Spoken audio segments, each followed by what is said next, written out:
क्या आप जानते हैं किस्मत यानी भाग्य जब बदलता है तो सचमुच सब कुछ बदल देता है। चाहे वो दुखों की आंधी में सुहाना मौसम बनकर आए या शांत वातावरण को आंधी तूफान में बदल दे। एक ऐसा आदमी जिसके नसीब में केवल और केवल दुख ही दुख था। न रहने को घर, न पहनने को कपड़े, न खाने को खाना, न कमाने का कोई जरिया। ये भी नहीं पता कि आगे भोजन कब मिलेगा। वहीं दूसरी ओर एक संपन्न परिवार, सब कुछ खुशहाल था, किसी चीज की कमी नहीं, हर सुख सुविधा में शांतिपूर्वक जीवन व्यतीत करना। लेकिन फिर दोनों का समय बदल जाता है और ऐसा बदलता है कि मीडिया में खबरें चलने लगी, पुलिस ने इन्वेस्टिगेशन शुरू कर दी और इन्वेस्टिगेशन में जैसी चीजें बाहर आईं ऐसा लगेगा कि कोई फिल्मी स्क्रिप्ट हो। नमस्कार दोस्तों, तो क्या हाल चाल है आपके। आज हम बात करने वाले हैं शिल्पा रानी मुनीस्वामी केस के बारे में। इस घटना की शुरुआत होती है कर्नाटक के बेंगलोर रूरल डिस्ट्रिक्ट के होसकोटे तालुका से। यहाँ चिक्कोलिगा नामक एक गांव पड़ता है जहां पर एक कपल रहा करता था। 49 ईयर ओल्ड मुनीस्वामी गौड़ा और 39 ईयर ओल्ड इनकी पत्नी शिल्पा रानी गौड़ा। इनके बच्चे भी थे। एक बेटी तो मंगलोर में रहकर पढ़ाई करती थी। ये परिवार बहुत ही संपन्न और समृद्ध था। मुनीस्वामी एक बिजनेसमैन कम किसान थे, एग्रीकल्चर एक्सपर्ट थे। इन्हें खेती के बारे में काफी नॉलेज थी। इसके अलावा ये एक दुकान भी चलाया करते थे जहां पर गाड़ियों के टायर्स बेचते, बाइक के टायर से लेकर कार के टायर से लेकर ट्रक के टायर तक। इनकी दुकान होसकोटे में ही एमवी एक्सटेंशन में थी। ये भी एक नॉर्मल परिवार था। चूंकि बेटी घर से दूर पढ़ाई कर रही थी, मंगलोर में थी और मंगलोर से होसकोटे लगभग 375 किलोमीटर दूर है। खुद की कार से भी जाएं तो 8 साढ़े 8 घंटे आराम से लग सकते हैं। माता पिता अक्सर समय मिलने पर अपनी बेटी को देखने के लिए जाते रहते थे। इनके पास खुद की कार भी थी, ड्राइवर के साथ जाते थे। ऐसे ही अगस्त 2024 के दूसरे हफ्ते में भी बेटी से मिलने के लिए जाते हैं, मगर इस बार परिवार की जिंदगी पलटने वाली थी। 13 अगस्त 2024 शिल्पा रानी और इनके पति मुनीस्वामी ड्राइवर के साथ मैंगलोर से वापस लौट रहे थे। तभी रास्ते में इनके कार का एक टायर पंचर हो जाता है। ड्राइवर कार को एक साइड में रोकते हैं। ये जगह था हासन डिस्ट्रिक्ट के अरसीकेरे तालुका का गुल्लरा होसा हल्ली गेट के पास। वैसे ये सब कुछ शिल्पा रानी गंडासी पुलिस स्टेशन में जाकर ऑफिसर को बता रही थी। ये थाना इसी ज्यूरिसडिक्शन में आता है जहां पर टायर पंचर हुआ था, कार रोकी गई थी। ड्राइवर का नाम था सोमेश। वो कार से उतरता है टायर चेंज करने के लिए। पति मुनीस्वामी भी उसको हेल्प करने के लिए बाहर निकले। ड्राइवर सोमेश गाड़ी के पंक्चर टायर को औजारों से निकाल रहा था और पति कार की डिग्गी से दूसरा टायर लेने के लिए गए। जब ये टायर लेकर ड्राइवर के पास आकर खड़े हुए तभी इनके पास पीछे से तेज रफ्तार में ट्रक आ जाता है और कार को सामने से टक्कर मारकर चला जाता है। ड्राइवर ने ट्रक आते हुए देख लिया था और जोर से चिल्लाया भी। ये तो यहाँ से कूद कर बच जाता है, लेकिन मुनीस्वामी ऐसा नहीं कर पाए। ये एक सड़क हादसा था। फौरन कुछ राहगीर इकट्ठा होते हैं। तुरंत इन्हें नजदीकी हॉस्पिटल ले जाया गया, लेकिन डॉक्टर्स उनको बचा नहीं पाए। ये सारी बातें एक पत्नी रोते बिलखते हुए पुलिस को बता रही थी। पुलिस के पास भी सूचना पहुंच चुकी थी कि एक सड़क पर अनहोनी हुई है। एक टीम वहां पर छानबीन करने के लिए रवाना भी हो गई थी। पुलिस ने शिल्पा रानी की तहरीर पर रिपोर्ट दर्ज कर लिया। भले ये कोई सड़क घटना हो, लेकिन जांच तो करनी ही है। आखिर वो ट्रक किसका था, ड्राइवर कौन था। पुलिस ने शव को पोस्टमार्टम के लिए भेज दिया था। पोस्टमार्टम होता है और फिर उसे पत्नी को सौंप देते हैं। घर में सबका रो रो कर हाल बेहाल था। एक हंसता खेलता परिवार, अचानक से सब कुछ उजड़ गया। सारे रिश्तेदार घर पर इकट्ठा होने लगे। इसके बाद चिक्कोलिगा गांव में ही अंतिम संस्कार होता है, दफन कर देते हैं। पुलिस भी घर की परिस्थिति को देखते हुए पत्नी से ज्यादा पूछताछ नहीं करती है। क्या बात करें, कैसे बात करें। इस केस के इन्वेस्टिगेटिंग ऑफिसर थे राघवेंद्र प्रकाश। जब तक घर में थोड़ी शांति नहीं हो जाती, शिल्पा रानी बात करने लायक नहीं हो जाती, तब तक उस ट्रक ड्राइवर को ढूंढा जाए जिसने ये सब कुछ किया था। पुलिस की टीम ने सड़क के आसपास जितने भी कैमरे लगे हुए थे, सीसीटीवी कैमरे, वहां के फुटेज निकाले और एग्जामिन करने लगे मिनट बाय मिनट। परिवार के ड्राइवर सोमेश ने उस ट्रक को देखा था। पुलिस ने उससे ट्रक की जानकारी ली। वो दिखने में कैसा था, कोई खास डिजाइन बना हो जो उसको दूसरे ट्रकों से अलग बनाता हो। हालांकि सब कुछ चंद सेकंडों में ही हुआ था, तो ट्रक का रजिस्ट्रेशन नंबर कैसे देख पाते हैं। फिर भी ड्राइवर ने जो डिस्क्रिप्शन बताया उसी हिसाब से कैमरे में देखा जा रहा था। इसके अलावा जो संदेहजनक ट्रक थे उनको भी पॉइंट करते हैं। ऐसे करते करते जो ट्रक्स इलाके से गुजरे थे उनकी लिस्ट तैयार हुई। ट्रकों के ओनर का पता करके उनसे पूछताछ किया गया। ड्राइवर से पूछा गया। इसी दौरान एक ट्रक ड्राइवर मिलता है। ये रहने वाला था चिकमंगलुरु का और इसका नाम था देवेंद्र नायक। पुलिस के डर से ये आदमी स्वीकार करता है कि हाँ, उस दिन इससे ही एक बहुत बड़ी गलती हो गई थी। ये जाने अनजाने में ट्रक को तेज रफ्तार में चला रहा था। अचानक से इसका ट्रक कुछ देर के लिए आउट ऑफ कंट्रोल हो जाता है और वो घटना घटित हो गई। लेकिन फिर ये क्या करे, वहां रुकता तो शायद इसकी लोग पिटाई कर देते हैं। इसीलिए ट्रक लेकर वहां से भाग गया था। इसको अपनी गलती का एहसास है, ये माफी मांगता है और जो भी सजा होगी ये उसे स्वीकार करता है। इसको पछतावा हो रहा था, सब कुछ जाने अनजाने में गलती से हो गया। अभी तक 5 से 6 दिन बीत चुके थे। मुनि स्वामी की पत्नी शिल्पा रानी भी थोड़ी स्टेबल होती हैं। पुलिस ने इनसे पूछताछ की। इनकी कार चलाने वाले ड्राइवर सोमेश से बात की। सारी चीजों की जांच में लगने लगा कि ओपन एंड शट केस है। ट्रक ड्राइवर भी पकड़ा जा चुका था, उसने अपना जुर्म भी स्वीकार कर लिया। लेकिन अब आता है पोस्टमार्टम रिपोर्ट, जिसने पुलिस के दिमाग चकरा दिए। जिस केस को ये लोग सिंपल समझ रहे थे और सॉल्व करके कोर्ट में ले जाने वाले थे, वो केस अब जटिल और पेचीदा होने वाला था। इसी दौरान एक और घटना घटित होती है। कर्नाटक के चिकबल्लापुर का सिदलाघट्टा पुलिस स्टेशन, ये जगह उस घटना वाली जगह से गंडासी थाना क्षेत्र से लगभग 230 किलोमीटर दूर थी। सिदलाघट्टा थाने में एक इंस्पेक्टर थे, श्रीनिवास। ये मुनि स्वामी गोडा के दूर के रिश्तेदार लगते हैं। ये भी उनके अंतिम संस्कार की क्रियाविधि में सम्मिलित हुए थे, गए थे।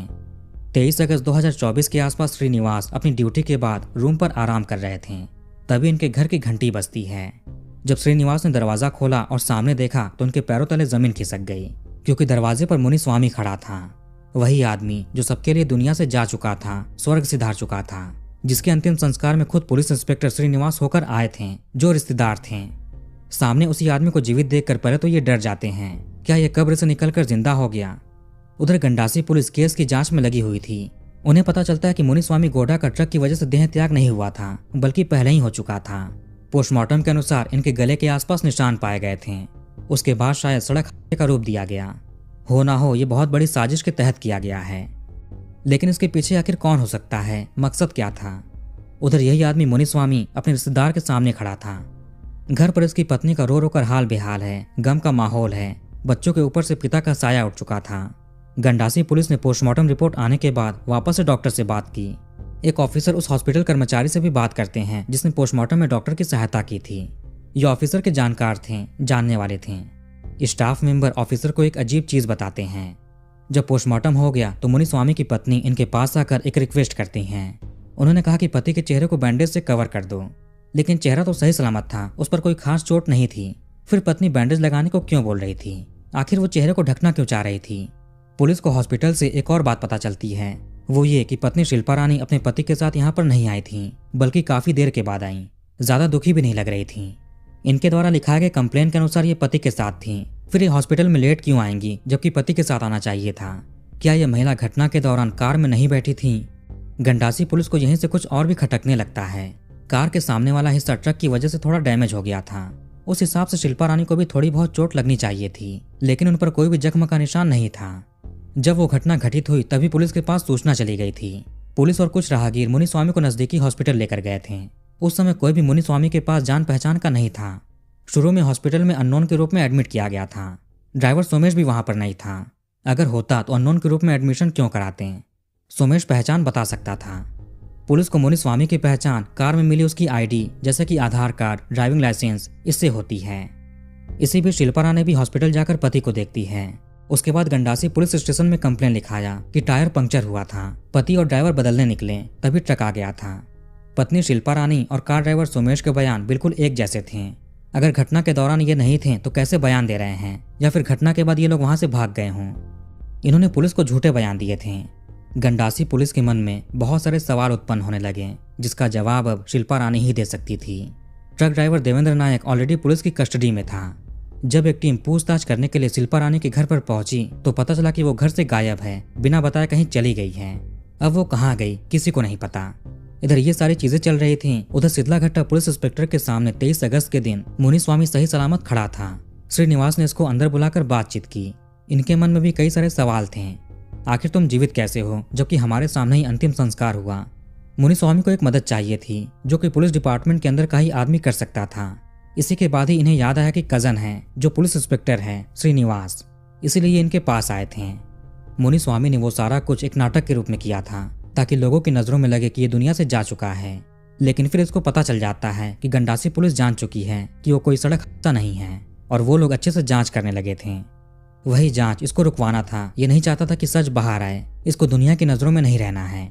लेकिन फिर वो आदमी कौन था जिसका अंतिम संस्कार हुआ, जिसको शिल्पा रानी अपना पति समझकर खूब रो रही थी। चूंकि श्रीनिवास एक पुलिस वाले हैं तो पुलिसिया दिमाग में इन्हें कुछ खटकता है। इन्होंने मुनिस्वामी से ज्यादा सवाल नहीं किए, कहीं ये घबरा कर चला ना जाए, भाग न जाए, बल्कि ये चुपचाप इसको बिठाते हैं और सिद्धलाघट्टा थाने से सिपाहियों को बुलाते हैं। फिर इसे थाने लेकर गए, वहां पर अच्छे से पूछताछ किया। भले ही ये उसके रिश्तेदार थे, लेकिन इन्होंने रिश्तेदारी से ज्यादा अपनी ड्यूटी को महत्व दिया। उधर गंडासी पुलिस शिल्पा रानी को ढूंढ रही थी, वो फरार थी। उनके लिए था कि पत्नी ने साजिश करके पति को रास्ते से हटा दिया है।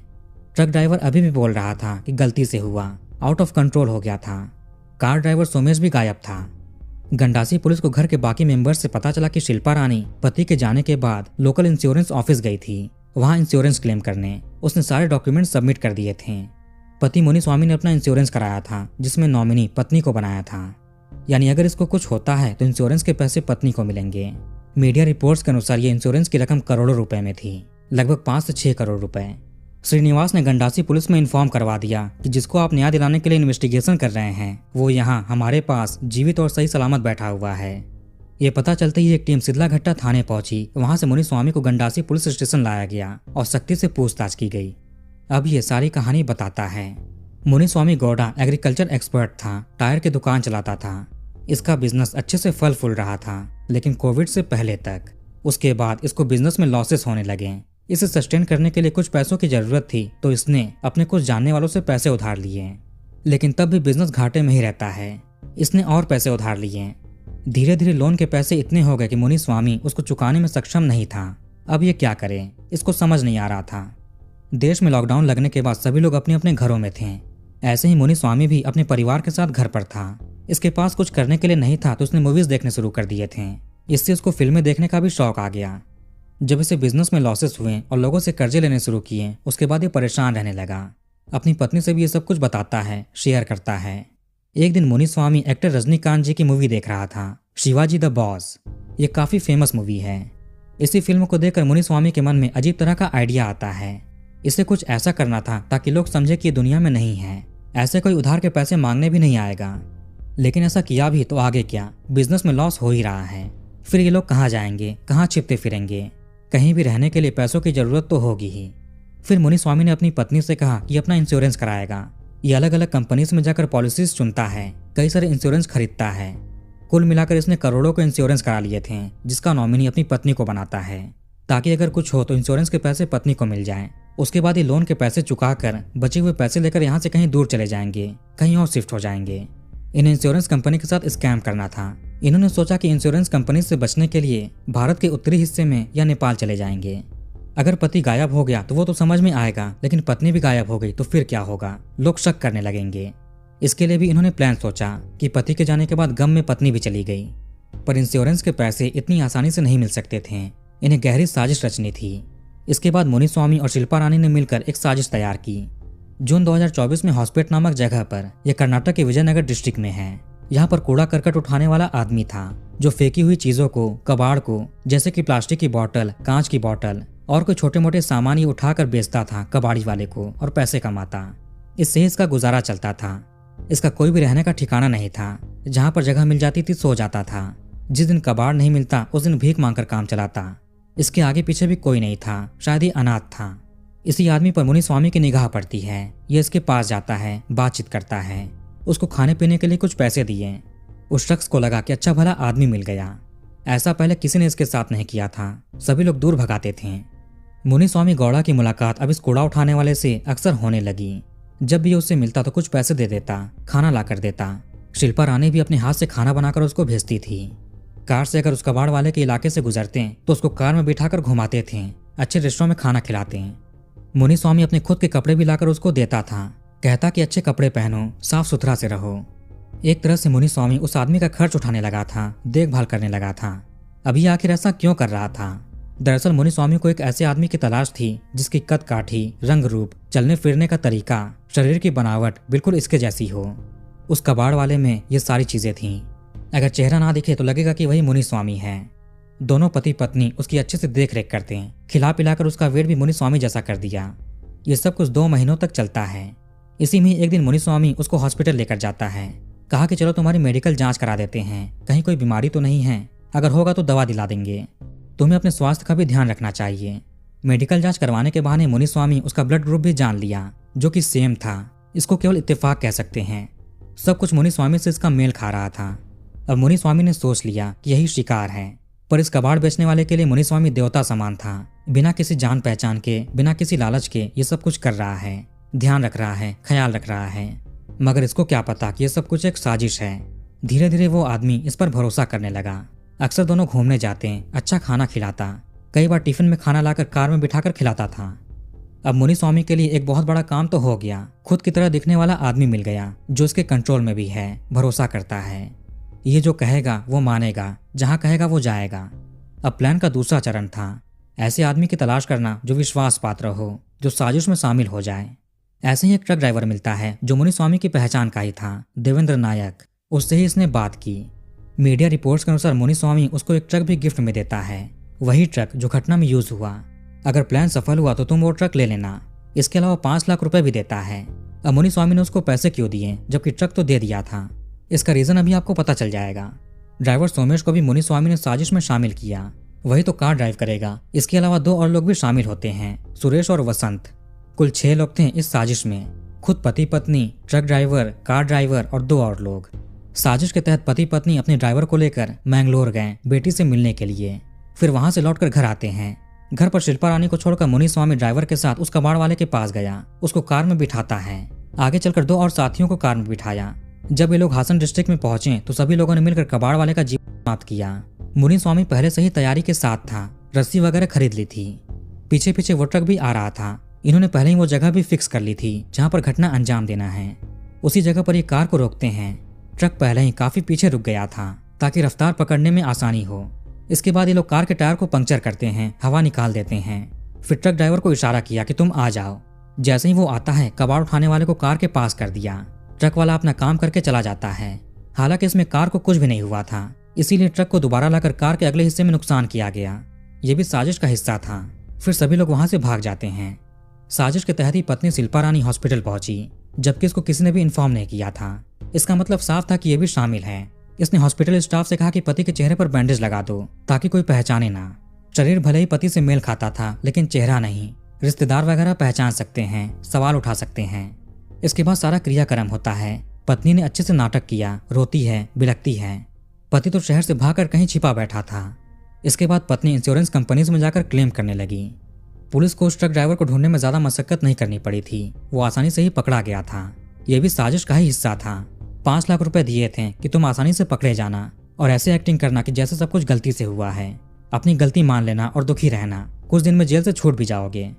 अगर ये फरार हो जाता तो शायद पुलिस को शक हो सकता था, और फिर जब ट्रक ड्राइवर मिलता तो सख्ती से बात करते हैं। डर की वजह से वो सब कुछ बता भी देता। इसीलिए कहा कि आसानी से पकड़े जाना और गलती मान लेना, पुलिस के साथ कोऑपरेट करना ताकि वो ज्यादा सख्ती ना दिखाएं। इन्होंने सारी चीजें तो की, सारी प्लानिंग की, लेकिन पोस्टमार्टम रिपोर्ट सारा भेद खोल देती है। मुनिस्वामी भी खुद अपने रिश्तेदार के पास जाकर सच बता देता है। इसने सोचा कि वो पुलिस वाला है, लेकिन उससे पहले इसका कजन है, वो इसका साथ देगा, मदद जरूर करेगा केस को दबाने में। लेकिन श्रीनिवास ऐसा नहीं करते हैं, बल्कि अपनी ड्यूटी करते हैं। अपने काम को ज्यादा महत्व दिया, रिश्ते को नहीं। लेकिन पुलिस के मन में अभी भी सवाल था कि कबाड़ी वाला वो कौन था, उसका नाम क्या था, कहाँ रहता था, उसके परिवार वाले कहाँ पर रहते हैं। मुनिस्वामी ने 2 महीनों तक उसकी देखभाल की थी। जब पुलिस ने इससे पूछा कि वो आदमी कौन था, ये कहता है कि इसको नहीं पता। कभी भी इसने उससे पूछा नहीं कि तुम्हारा नाम क्या है, परिवार कहाँ पर रहता है। मतलब वो आदमी पूरी तरह से अननोन था, अनजान था, नाम तक नहीं जानते। पुलिस उसके बारे में जानने का प्रयास करती है, लेकिन पता नहीं चला। अभी तक शायद पता नहीं चला है। अगर पता चलता तो किसी न किसी न्यूज आर्टिकल में जरूर होता, लेकिन ऐसा मिला नहीं। पुलिस सभी आरोपियों को अरेस्ट करके जेल भेज देती है। इस तरह से इंश्योरेंस के पैसे क्लेम करने के लिए एक बेगुनाह आदमी को अपना शिकार बनाया गया, जिसका कोई भी पता ठिकाना नहीं था। ये केस अभी सेशन कोर्ट में चल रहा है। आरोपी बेल पर बाहर घूम रहे हैं। अब पता नहीं उस आदमी को न्याय मिलेगा या नहीं। अभी तक उसके परिवार का भी कोई सामने नहीं आया है। मुनिस्वामी के अनुसार उसका कोई घर वगैरह भी नहीं था। जहां पर जगह मिलती थी सो जाता था, कबाड़ बेचकर ही गुजारा करता था। तो वीडियो के पर खत्म करते हैं। आप कमेंट करके अपनी राय बताइए। इस वीडियो को लाइक और शेयर जरूर करिए। चैनल को सब्सक्राइब करके बेल आइकन ऑन कर लीजिए। मिलते हैं नेक्स्ट वीडियो में। धन्यवाद।